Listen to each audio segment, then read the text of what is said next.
Hey there, dear Spellweaver community, and welcome back to a new episode of Spellweaver Ranked. There is only one archetype of deck that you should actually play in Spellweaver. I definitely came to that conclusion, and that deck archetype is obviously... Back in the day I would have said vampires, but nowadays I think I'm not the vampire overlord anymore. Right now I'm gonna be the shaman overlord, because shamans, well, look here. Last time I played shamans, we had 3 games, especially the last one, by the way. I also posted it in Discord, and people actually backed me up on this. The last game, in the last Ytix Shamans videos that are uploaded, the last game in the second part, it's just something that you have to see for yourself. That's for ding dong damn sure. And yeah, Shamans is just so freaking baller, and I played that so much in friendly games that, you know, today we're just doing it again. I mean, there's also another problem. I've played elves last time on Spellweaver Ranked, and that was pretty much atrocious, and I don't ever want to go through that again. And then there's also the thing that I played, or actually on spellweaverdb.com, Ytix Shamans, I think that's how he's called, actually posted, let me check, because, you know, gotta give credit where credit is due. Yeah, Ytix Shamans, he posted necessarily like elf shenanigans, so... I don't think I have to do a deck tech, because if you want to know, yeah, if you want a real in-depth look into this deck archetype, then definitely make sure to watch the in the description below. There's a playlist to all the Spellweaver Ranked episodes and all Spellweaver episodes that I've ever done. So just make sure to check out the Ytix Shamans one, because I go into more detail there. And by the way, this is the deck archetype. I checked it after the last episode, and that is the same deck, by the way, that was used by Forest Bear Studios. So, just gonna make sure to give credit where credit is due. So, of course, we run Ytix Shamans for Shamans, because, you know, at the beginning you have a little bit of a problem with HP. And given that he starts with 25 HP, you know, you can also obviously also run Zash, Advanced Zash, that was the main hero, well, also Basic Zash was the main hero for Shamans prior to the release of Ytix Shamans. But given that he has 25 HP, that gives you a little bit more leeway at the beginning, a little bit more freedom to actually put down totems and stack up your totems before you actually go haywire with all the creatures that you put down. So it definitely gives you a little bit more survivability. Offering Yard Priest, obviously best card in with Shamans, because for every totem that you control, he gets a Might Emblem. So if you have five totems out, that guy is a 6/6 2-speed, which is pretty cool. Rocky Tribe Mystics refreshes all of our totems, so when you put them down, that you hit all of those totems. Well, only one of Totem of Swiftness if you have a second one, because there is no really need to activate the second one. Disciple of Zash deals 1 damage to a creature or hero, goes on the support line 1/1. Helps out a little bit, obviously. Death Curse Shaman basically deals with 3/3 creatures. He's a 1/1 2-speed, and when he dies, we can either distribute 2 damage among the hero, which means going face, or an enemy creature gets -2/-2. And then we have Swamp God Emissary, also a great addition to Shamans, obviously. When Swamp God Emissary enters the field, you may pay 2. Basically, we need 5 mana to get the full, to get everything out of this guy. To return a creature with 1 HP from your graveyard onto the field, which means it gets back a Death Curse Shaman, it gets back a Disciple, and it gets back the Offering Yard Priest, obviously, which is pretty damn sweet. Not Rocky Tribe Mystic, but it may have been a little bit overkill then.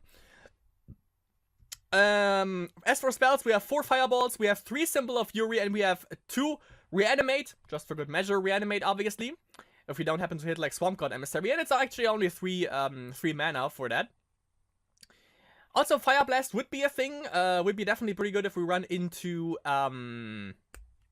soldiers, but Symbol of Fury basically does the job as well, I would say. As for totems, of course, Totem of Swiftness, whenever an allied shaman enters the field, you may pay 1 energy to make it swift. Then we have Totem of Legends, which lets us draw a card whenever a shaman enters the field. Lightning Totem. Whenever a shaman enters the field, we distribute 2 damage to an enemy creature of our choosing. And for Totem of Tortures, when an allied shaman enters the field, we pay 1 energy and the enemy hero loses life and we gain 1 life, which obviously also gives us a little bit advantage in the early stages of the game to ramp up a little bit, obviously. Yeah, 4 copies from for every one of these. And then as for shrines, we have 1 Sanctum of the Void, the only spell right here. Usually we only need 1 Rage aspect and 1 Corruption aspect to play everything that we have right here. The most expensive one in terms of aspects, at least in creatures, would obviously be the Disciple of Zash, believe it or not, with 2 aspects. Everything else is also pretty cheap in terms of mana, which is pretty cool, so that lets you do all sorts of crazy stuff.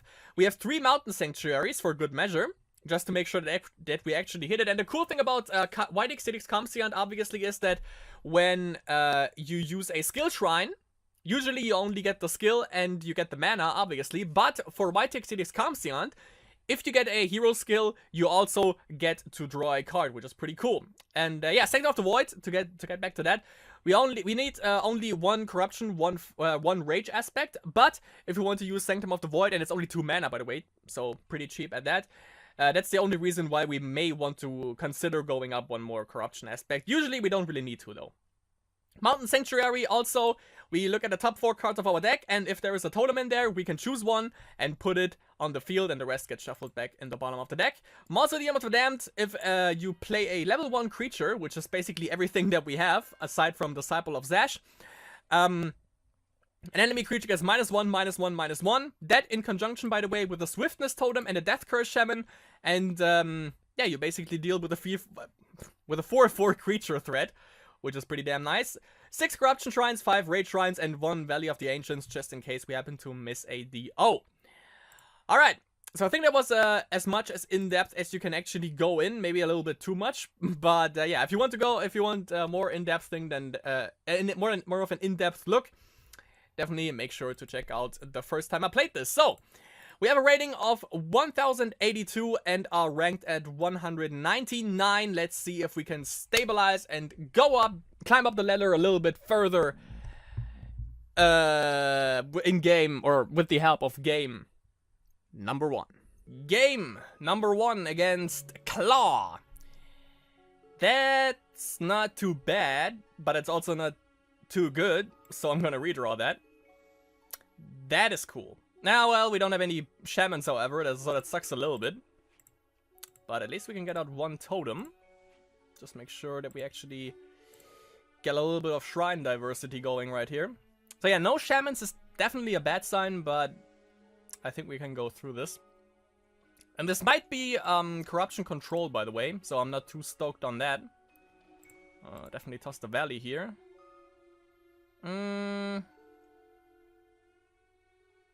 I might as well go for this.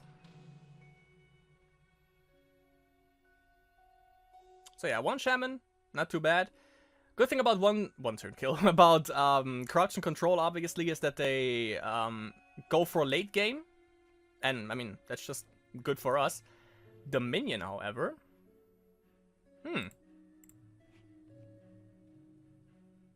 interesting indeed.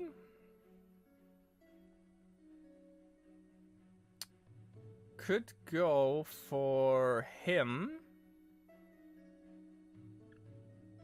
Yeah, I think I'm just gonna do this. Might as well get rid of 1 thing. Just right off the bat. And definitely don't go face, because he could actually double block, and that would be a bad thing.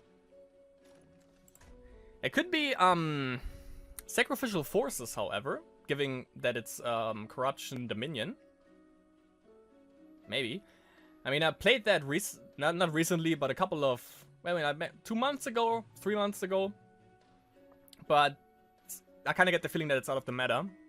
But wouldn't surprise me if he would actually beat us here. Because shit happens sometimes. Insatiable Ghoul. Well, that deals with him, that's for sure. Totem of Tortures is pretty damn nice.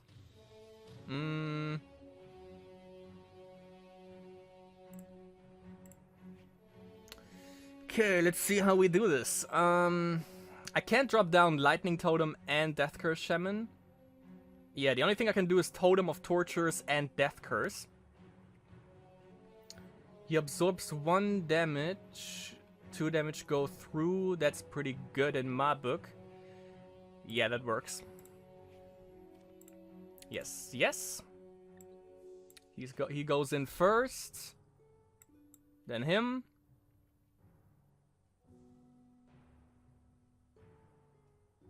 Two damage, 3. Yep.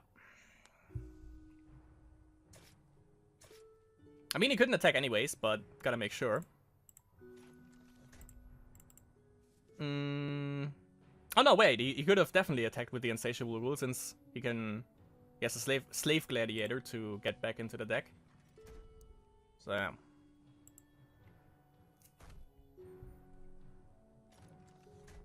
Okay, 3 mana left. 6 cards. Okay. That dude. Got one of our own there.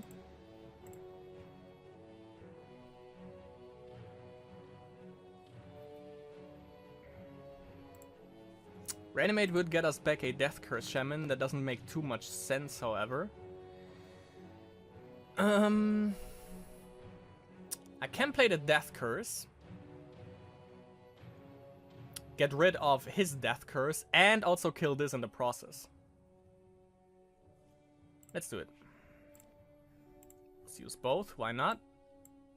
And then go face. Yeah, the only thing I can do with his Death Curse is now going face. And I'm just gonna kill this off. I was about to say maybe I should run the Rocky into him. But obviously I get to do -2/-2 anyways. And if I would have attacked into him, he could have killed off Rocky with his Death Curse because he would have been at 1 HP. Let's go for a safe totem. Let's not go for hero skill right here. So we have card draw and we also have Lightning Totem. And maybe if he somehow kills off Rocky, I'm more inclined to use Reanimate on him because we have to get our totems up to a little bit more energy than they currently have. And I definitely need to stay on the field because otherwise our Offering Yard Priest is not gonna be too buff. But given he has Corruption Dominion, I'm pretty sure that he holds or that he runs Devious Plot. I mean, it really looks like Sacrificial Forces to me from what he played so far. Now, the only thing he needs now is a Flesh Sculpture. However, he can. Ooh, that's cool. That's cool. But I'm not gonna play him now. He can't kill off Rocky. He can get 2 zombies, however. Or do I play him? I won't make him swift. Nah. Sweet. Paid off. Let's see if he lets me go face or not. Probably not. He can get 2. Okay. What was I say? You can get 2 1-speed 2/2 zombies out of this. But apparently he ain't having none of that. Yeah, I mean, Flesh Sculpture would be pretty damn nasty.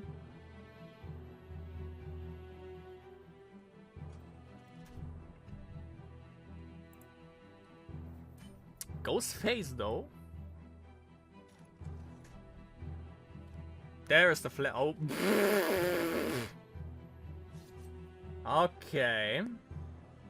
That sucks. That's ooh. That's a problem now.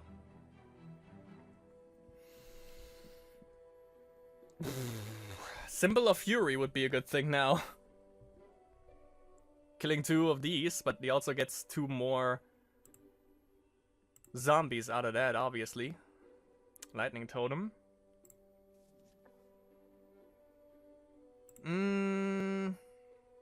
Maybe lightning totem into Rocky? Because I really want to keep the things going right here. I think we're gonna do that. Yeah, that sounds pretty good. Yeah, we have 2 lightning totems out. That helps. Yeah. He's getting 2 more zombies, however, and that's kind of bad. It's kind of bad. Let's see what we draw, though. Fireball. Sure. Taking that. Alright. So much for that. Do we need to deal with him? Not really, I guess. 3, 6, 9, 12 damage is coming through. Next turn if he uses hero ability. 12 damage. If he attacks with all. 4 HP coming back for him. Back to 17. Yeah, let's kill off 1. Make sure we have things under control a little bit.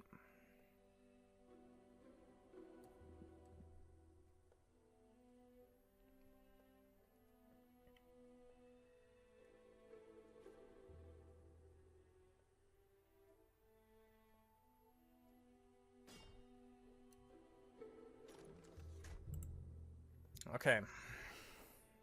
The card draw obviously really helps us as well. That's pretty good. And Lightning Totem, I think, should deal with most of the problems that he has. But I can kind of see him like going hero ability now. That would be 9 damage. If he happens to sacrifice the infected survivor. Or that.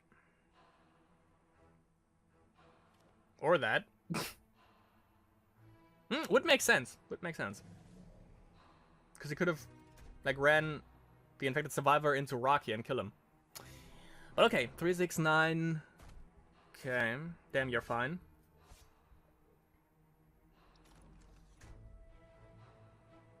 Symbol of Fury, there we go. And a totem.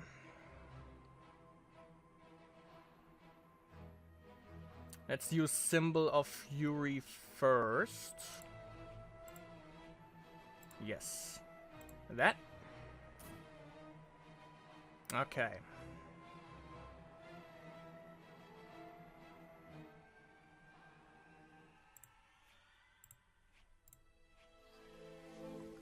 Okay. Can't kill Offering Yard Priest because he comes into play after he uses that. Let's go for Swift. Drain a little bit. Drain! Kill. And we won! Got out of that misery. Goddamn, that flesh sculpture, however. I was scared after you put that down. Okay, first win, plus 15 rating change. I'm definitely gonna be taking that. So now we are ranked 187. Gained us quite a little bit of rank right there. That was pretty cool. So let's see how it goes in game number 2.